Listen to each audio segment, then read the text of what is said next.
Right news in details. Pastor Praveen Pagadala మృతిపై ఇద్దరు జడ్జిలతో విచారణ చేయించాలని క్రైస్తవ సంఘాలు డిమాండ్ చేశాయి. ఇక ఏపీ సచివాలయంలో సీఎస్ను కలిసిన క్రైస్తవ సంఘాల నేతలు ప్రభుత్వం తమకు సంపూర్ణ మద్దతు ఇవ్వాలని కోరారు.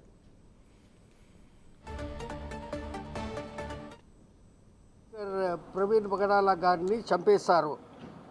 అది క్రైస్తవులందరికీ చాలా బాధాకరమైన విషయము. క్రైస్తవులకు మాత్రం కాదు, అందరికీ, మన ఆంధ్రప్రదేశ్లో, మన దేశంలో. ఎందుకంటే ఎవరైనా మంచి చేస్తున్నప్పుడు వాళ్ళ మీద ఏదైనా అబద్ధం చెప్పి చంపేయటం చాలా పెద్ద క్రైమ్. అదే జరిగింది. ఇప్పుడు ఆ జరిగిన తర్వాత గవర్నమెంట్ ఇప్పుడు పోలీసు ఎంక్వైరీ కమిషన్ పెట్టారు.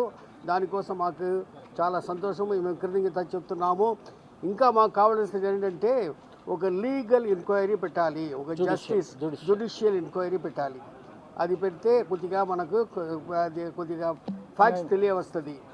ఇంకా అసలు ఈయన్ని తన ఇంటి నుంచి బయలుదేరిన సందర్భంలో అక్కడే హైదరాబాద్లోనే కిడ్నాప్ చేసి చంపేసేసి ఒక డూప్ని మోటార్ బైక్ మీద ప్రయాణం చేస్తూ మధ్య మధ్యలో ఆ వైన్ షాపులకి వెళ్తున్నట్టు, ఆ తర్వాత అక్కడ ప్రమాదవశాత్తు చనిపోయాడని చెప్పేసి చెప్తా వస్తున్నారు ఈ వీడియోల ద్వారా.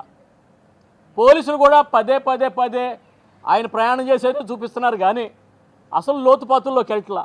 ఆయన ఫోన్ నుంచి చాలా డబ్బు 2-3 రాష్ట్రాలకి మరి ట్రాన్స్ఫర్ అయినట్టుగా వస్తుంది. అదొక వ్యవహారం ఉంది, దాని మీద దృష్టి పెట్టట్లేదు.